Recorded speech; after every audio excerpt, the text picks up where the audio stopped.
Muito obrigado por escolher o Ministério de Vídeo e Áudio do Templo Batista Maranata. Depois de ouvir esta mensagem, visite o nosso site www.tbm.org.br.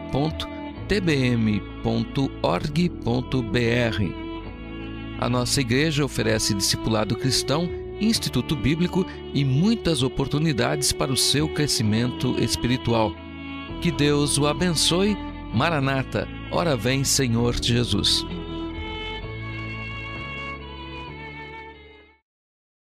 Lucas capítulo 4, que você busca na casa de Deus.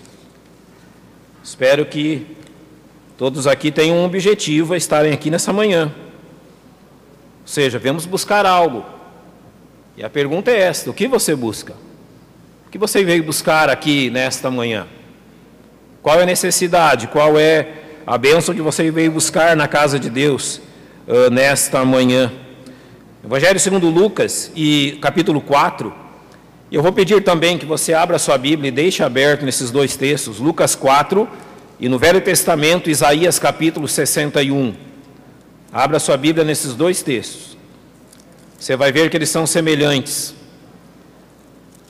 Nós vamos depois ler o livro de Isaías, nós vamos ler agora o Evangelho segundo Lucas. Diz assim, a partir do verso 16: E chegando a Nazaré, onde fora criado, entrou num dia de sábado, segundo o seu costume, na sinagoga, e levantou-se para ler. E foi-lhe dado o livro do profeta Isaías. E quando abriu o livro, achou o lugar em que estava escrito: O Espírito do Senhor está sobre mim, pois que me ungiu para evangelizar os pobres. Enviou-me a curar os contritos de coração, a proclamar liberdade aos cativos e restauração da vista aos cegos, a pôr em liberdade os oprimidos, a anunciar o ano aceitável do Senhor.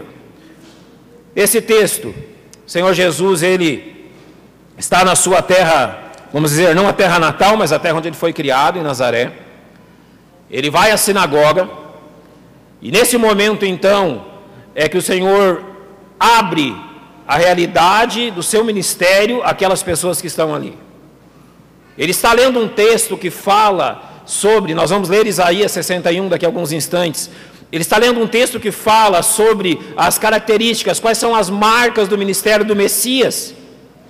E quando ele termina de ler esse texto, ele diz àqueles homens: olha, hoje se cumpriu essas palavras diante de vocês.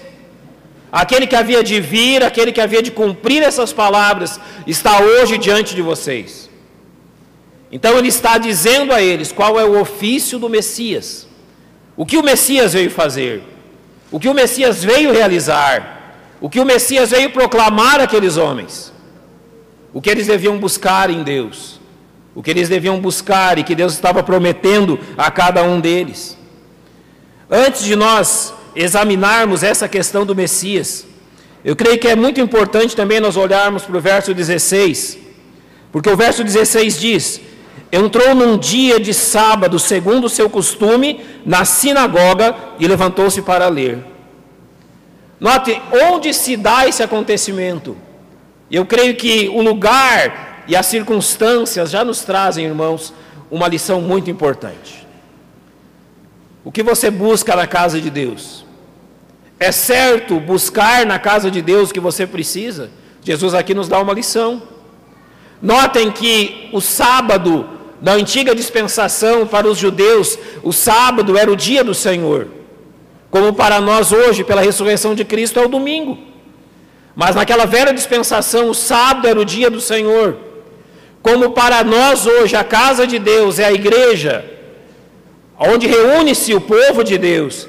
Naqueles dias de Jesus, a sinagoga cumpria esse papel de ser o lugar onde a palavra de Deus era proclamada. Então Jesus estava no lugar aonde o dia do Senhor era reverenciado, aonde a palavra do seu Pai era reverenciada. Os homens que estavam ali eram os escribas e fariseus em sua maioria. Os escribas eram os gramateus, os gramáticos, os doutores da lei. Os fariseus eram um grupo, pensamos, de aproximadamente 6 mil homens. Eles tinham esse nome fariseus, porque isso significa separados, eles eram diferentes de todos os outros. Jesus por vezes, e em Mateus 23 você pode ver isso, Jesus por vezes ele entrou em conflito com esses homens. Jesus não criticou aquilo que eles estavam pregando, mas Jesus criticou o legalismo da sua pregação.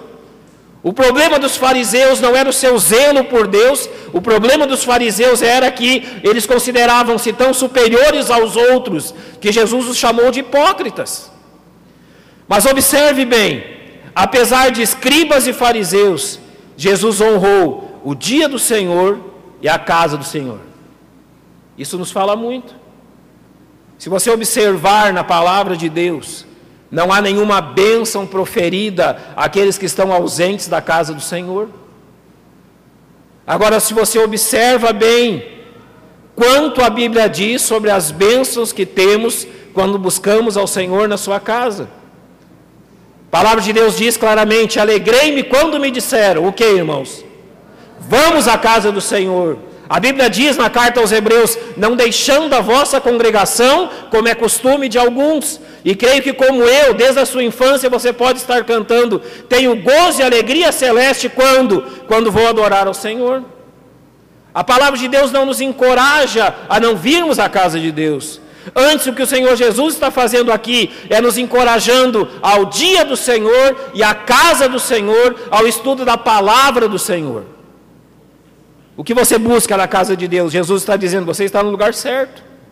É exatamente aqui que você tem que buscar. É exatamente esse é o lugar que você deve vir, é o lugar que você deve procurar aquilo que Jesus está apresentando. Jesus apresenta o seu ofício, ele é o Messias. Os judeus, eles tinham como interpretação do Velho Testamento que o Messias devia ser um rei militar.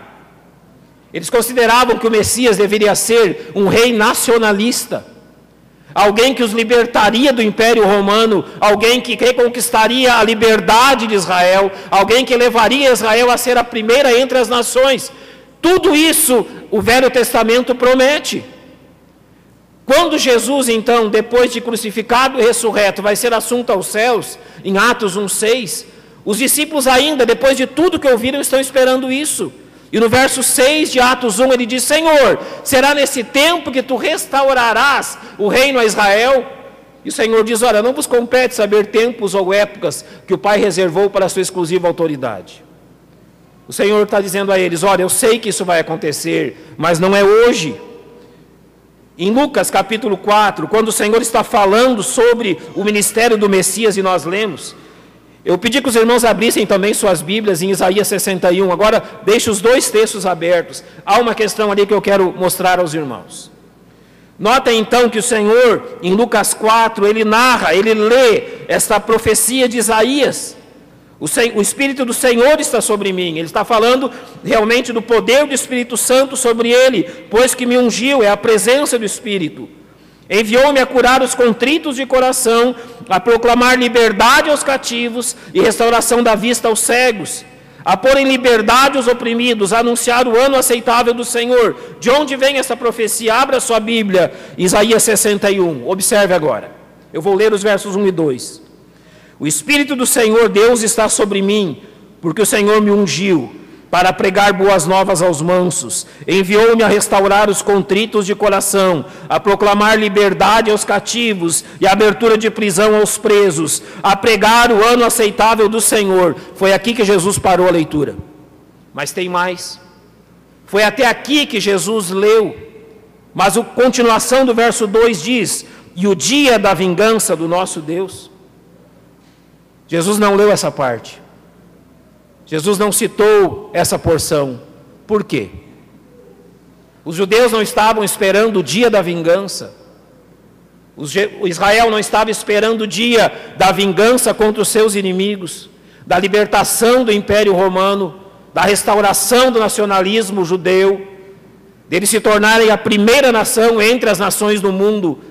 Mas Jesus para a leitura aqui. Por quê?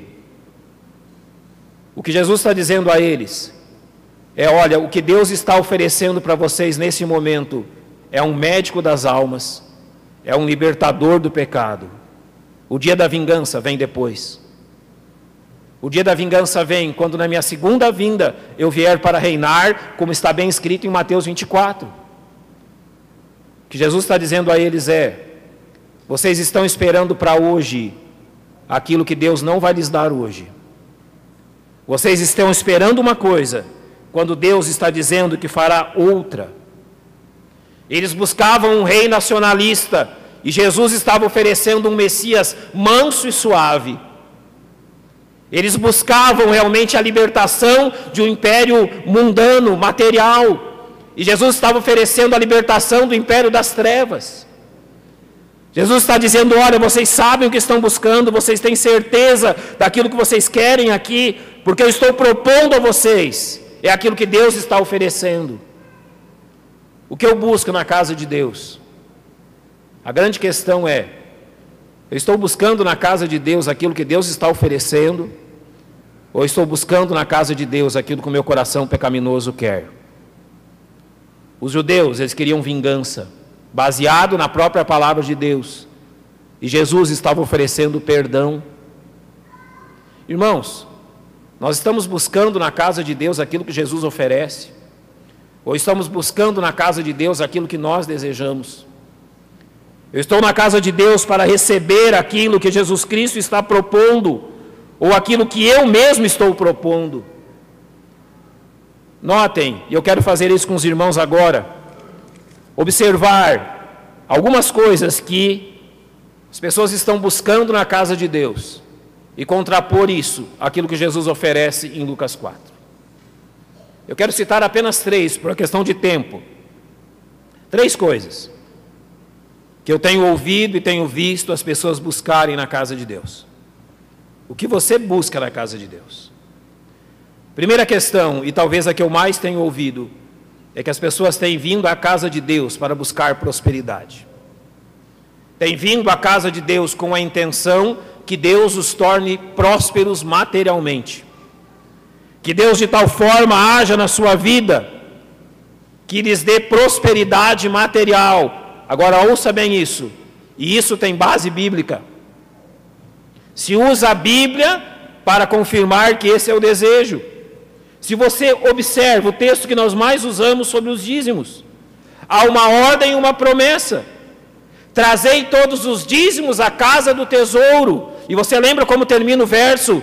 E fazei prova de mim, se eu não abrir o quê? As portas do céu e derramar sobre vós bênção sem medida. Notem como a Bíblia mostra isso, e eu posso tomar apenas uma parte do verso e buscar na casa de Deus aquilo que Deus não está me prometendo.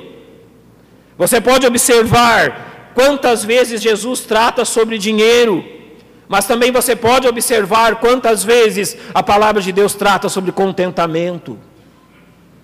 Muitos têm vindo à casa de Deus buscar prosperidade, mas como Jesus se apresenta em Lucas, observe bem que ele diz: pois me ungiu para evangelizar quem? Os pobres.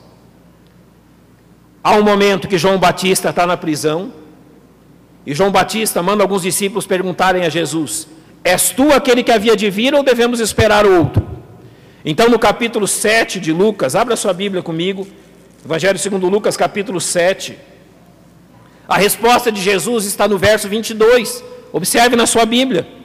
Respondendo então Jesus, disse-lhes: ide e anunciai a João o que tendes visto e ouvido. Observa bem o que Jesus demonstra aqui: que os cegos vêm, os coxos andam, os leprosos são purificados, os surdos ouvem, os mortos são ressuscitados. E olha como ele termina agora então: e aos pobres anuncia-se o Evangelho. Jesus está dizendo, a marca do Messias é que ele não veio apenas para a elite desse mundo, ele não veio apenas para os ricos desse mundo, mas o Messias teria em seu coração realmente o aproximar-se e o ter compaixão daqueles que sofrem nesse mundo, daqueles que vivem em penúria e em falta até mesmo dos bens mais necessários à subsistência. Ele diz aos pobres, aqueles que são ignorados, aqueles que são deixados de lado, a esses o Messias veio anunciar o Evangelho.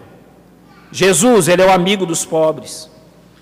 Abra sua Bíblia, 2 Coríntios capítulo 8, verso 9, e observe como Paulo descreve esse ministério de Jesus. 2 Coríntios capítulo 8, verso 9, a palavra de Deus diz assim: porque já sabeis a graça de nosso Senhor Jesus Cristo, que sendo rico, por amor de vós se fez pobre, para que pela sua pobreza enriquecesseis. Nota bem, irmão, que Jesus está sendo dito sobre Jesus aqui. A graça de Jesus Cristo, que sendo rico. Rico de que forma? Se você abre a Bíblia no Salmo 24, o Salmo 24, verso 1 diz que a terra pertence ao Senhor. Todas as coisas deste mundo são propriedade do Senhor. Nós somos fiéis depositários daquilo que é dele. Então tudo pertence a Cristo como Criador deste mundo. Ele não somente é rico porque a terra lhe pertence, mas ele é rico em glória. Toda a sua glória, toda a sua magnificência, todo o seu reinado como Deus, o soberano Deus. Ele é rico, ele é dono de todas as coisas. Mas continua dizendo, por amor de vós se fez pobre. Lucas narra que depois do nascimento de Jesus, os seus pais vão ao templo. Quando uma criança nascia, era oferecido um cordeiro em lembrança ao dia da libertação no Egito. Mas se a família fosse pobre, ele não precisava oferecer um cordeiro, podia oferecer algo de menos valor. Você lembra o que José e Maria ofereceram pelo nascimento de Jesus? Alguém lembra? 2 pombinhos. Isso valia naquele tempo centavos. Aqueles que eram pobres, eles não ofereciam um cordeiro por causa das suas posses. O que José e Maria ofereceram naquele dia demonstra que Jesus nasceu numa família pobre, uma família humilde, uma família do interior. Nazaré, ela não é nem citada nos mapas. Mapas históricos, em sua maioria, não citam Nazaré. Jesus nasceu pobre. E fazendo-se pobre, o final do verso diz, para que pela sua pobreza enriquecesse. Sabe o que Jesus fez?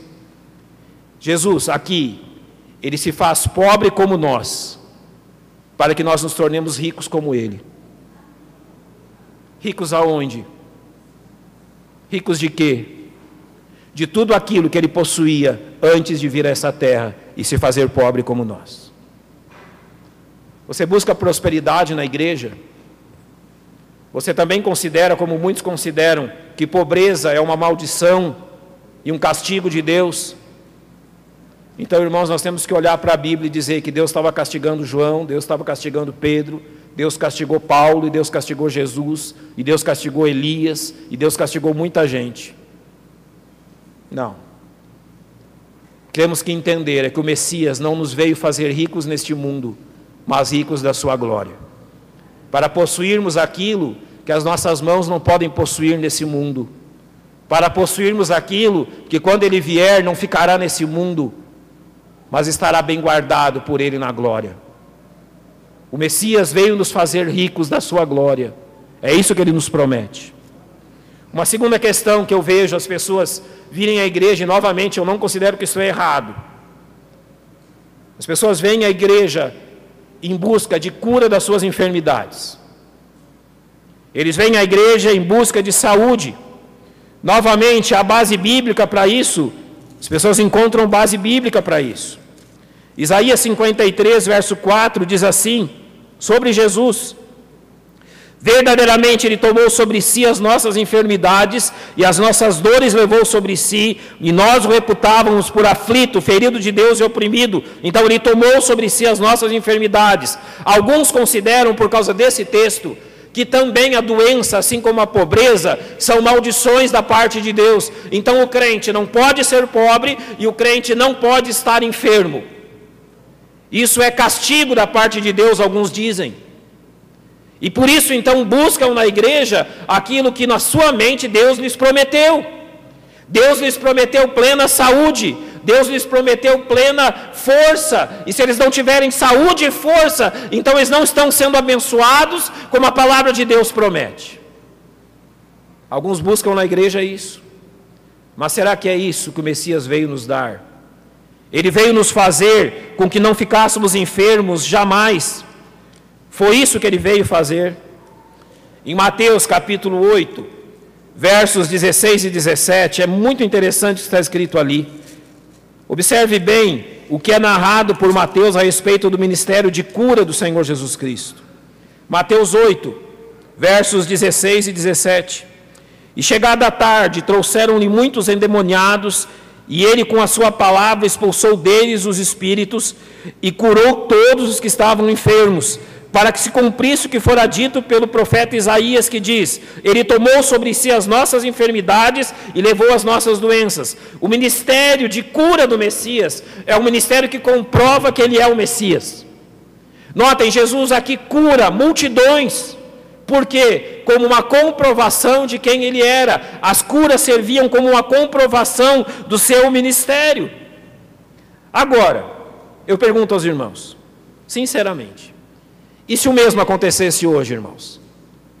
Se Jesus curasse todos os enfermos da nossa igreja, se Jesus curasse todos os enfermos das nossas famílias, Jesus curasse todos os enfermos da nossa cidade, você pensa assim, talvez: pastor, então a nossa igreja, nós teremos que derrubar esse templo e construir outro centenas de vezes, talvez maior? As pessoas viriam a Cristo como nunca se Deus curasse a todas essas pessoas. Mas então eu lhe convido a abrir a sua Bíblia em Mateus 11, no verso 20. Olhe só o que está escrito aqui. Então começou ele a lançar em rosto as cidades onde se operou a maior parte dos seus prodígios, o não se haverem arrependido, dizendo: ai de ti, Corazim, ai de ti, Betsaida, porque se em Tiro e em Sidom fossem feitos os prodígios que em vós se fizeram, há muitos se teriam arrependido com saco e com cinzas. Sabe o que Jesus fez em Betsaida?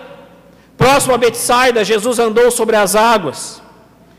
Próximo a Betsaida, os enfermos tocavam nas vestes de Jesus e eram curados. Próximo a Betsaida, Jesus curou um cego. Agora você está vendo o que Jesus disse sobre Betsaida? Ai de vós. Irmãos, mesmo que Jesus Cristo curasse todos os enfermos da nossa cidade, mesmo assim, as pessoas não se arrependeriam. Elas não creriam nele como Messias. Porque foram essas mesmas pessoas que Jesus curou, que naquele dia gritavam: crucifica-o, crucifica-o. O que você vem buscar na casa de Deus? Vem buscar a cura de todas as enfermidades? Porque no capítulo 11, no verso 28, o Senhor fala assim: vinde a mim, todos que estáis cansados e oprimidos, e eu vos aliviarei. O que nós precisamos entender é que Jesus quer ir muito além da cura física. O que Jesus realmente está interessado é na cura do coração. Aquelas pessoas tiveram a cura física, mas o coração não foi curado. Irmãos, observem bem isso. Quando nós estamos enfermos, nós apresentamos algumas marcas muito interessantes. Normalmente os nossos joelhos costumam ficar mais calejados. Muito mais do que quando nós estamos com boa saúde. Mas assim que recuperamos a saúde, nós esquecemos do bom hábito que adquirimos durante a enfermidade. Se você leva isso em relação àqueles que são pobres, as dificuldades financeiras, quando vivemos em dificuldades financeiras sérias, normalmente nós não faltamos um culto na casa de Deus. Mas assim que temos sobras, nós arranjamos lugar onde gastar o nosso dinheiro. Mesma coisa com as enfermidades. Quando estamos sãos, pensamos que não precisamos mais da oração. Mas quando vem a enfermidade, calejamos nossos joelhos em clamor a Deus. Jesus não veio curar-nos de todas as enfermidades físicas, mas Ele veio nos curar da maior enfermidade que há, que é a escravidão do pecado no coração. O que Jesus realmente está preocupado é de fazer de você alguém são espiritualmente. Alguém que suporte as enfermidades olhando para Ele. Alguém que em meio às enfermidades diga: Senhor, o Senhor não me prometeu que eu não morreria, Mas o Senhor prometeu que quando eu passasse pelo vale da sombra da morte, tu estarias comigo. Essa é a promessa.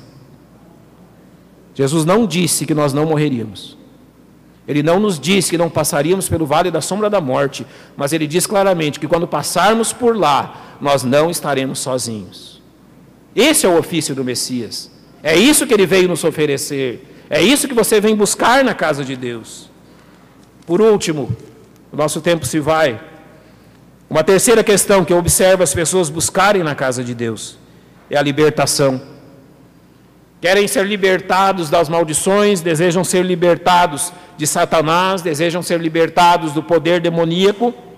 Realmente, durante seu ministério, Jesus libertou muitas pessoas. Diversas vezes nos evangelhos é narrado Jesus libertando pessoas endemoniadas. Diversas vezes o evangelho faz questão de mostrar isso. Mas quando você observa Lucas capítulo 4, quando você observa qual é o ministério do Messias, ele diz, o verso 19, a proclamar liberdade aos cativos, e depois ele diz, a pôr em liberdade os oprimidos. Qual é o tipo de oprimido e de cativo que Jesus veio libertar? Será que nós devemos fazer da igreja um culto de libertação demoníaca? Será que nós devemos responder ao clamor das pessoas para que tiremos dela todo tipo de maldição? Será que devemos abrir a casa de Deus para que as pessoas venham aqui para serem libertas dos demônios e de Satanás e de qualquer outra coisa? Quando Jesus está ali debatendo com os fariseus em João capítulo 8, eu quero que você abra sua Bíblia comigo e acompanhe esse texto. João capítulo 8, observe bem. Versos 31 e 32 dizem assim: Jesus dizia, pois, aos judeus que criam nele: se vós permanecerdes na minha palavra, verdadeiramente sereis meus discípulos. E o verso 32 diz que conhecereis a verdade, e a verdade vos libertará. Agora, quando Jesus diz isso, o verso 33 mostra como eles encararam isso. Eles respondem: somos descendência de Abraão e nunca servimos a ninguém. Como dizes tu, sereis livres? Como você vem aqui dizer a nós que você deve libertar-nos, que nós devemos permitir que o Senhor nos liberte? Então Jesus esclarece no verso 34: em verdade vos digo que todo aquele que comete pecado é servo do pecado. Jesus está dizendo a eles: vocês estão tão cegos que vocês não observam realmente onde vocês estão presos.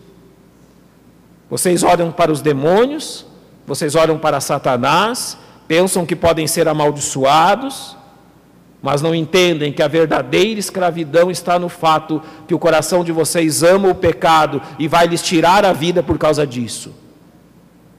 Então Jesus diz assim no verso 36: se, pois, o Filho vos libertar, verdadeiramente sereis livres. Jesus está dizendo: é isso que eu estou oferecendo. É isso que eu vim oferecer. Agora, como isso se aplica a nós? Abra a sua Bíblia, Romanos capítulo 6. Como isso se aplica à nossa vida? Carta aos Romanos, capítulo 6, versos 20 e 21 dizem assim: porque quando erais servos do pecado, estáveis livres da justiça. E que fruto tinhais então das coisas de que agora vos envergonhais? Porque o fim delas é a morte. Nota bem o que ele está falando, Paulo está dizendo sobre a nossa condição antes de Cristo nos libertar. Ele diz claramente: nós éramos servos do pecado, nós nos achávamos livres, nos achávamos donos da situação, mas Paulo está dizendo: vocês não eram donos de nada. Vocês eram escravos do pecado, das coisas que agora vocês têm vergonha. E se vocês permanecessem nessa escravidão, o fim dela seria a morte. Mas graças a Deus pelo verso 22, quando diz: mas agora, libertados do pecado e feitos servos de Deus, tende o vosso fruto para a santificação e, por fim, a vida eterna. Ele diz: vocês foram libertos do pecado. É isso que eu estou oferecendo a vocês. O que você vem buscar na igreja? Vem buscar que a cada dia o poder do pecado diminua em sua vida. Jesus lá te libertou do domínio, agora Ele quer te libertar do poder. E quando Ele vier buscar-te, te libertará da presença do pecado. Você vem à casa de Deus buscar aquilo que Ele está oferecendo? Ele oferece realmente a companhia aos pobres, fazê-los ricos de glória. Ele oferece a saúde espiritual. Pedro diz um verso maravilhoso no capítulo 5, verso 7, quando ele diz assim: lançando sobre ele toda a vossa ansiedade. E o verso termina de forma maravilhosa, diz assim: porque ele tem cuidado de vós. Você vem buscar na casa de Deus libertação? Amém, irmão, eu também venho. Dos meus erros, dos meus pecados, das minhas falhas, de ser como Cristo. E agora, para terminar, eu quero que você abra novamente em Lucas capítulo 4, eu quero mostrar aos irmãos uma coisa muito importante. Lucas capítulo 4. Depois de Jesus dizer tudo isso, depois de Jesus demonstrar todas essas questões, observe o verso 22 de Lucas 4. E todos lhe davam testemunho e se maravilhavam das palavras de graça que saíam da sua boca. Jesus termina de pregar e as pessoas dizem: olha, incrível, incrível o que esse homem está dizendo. Ele está dizendo coisas que nós nunca ouvimos. Ele está dizendo com uma autoridade que nós nunca vimos alguém ter essa autoridade.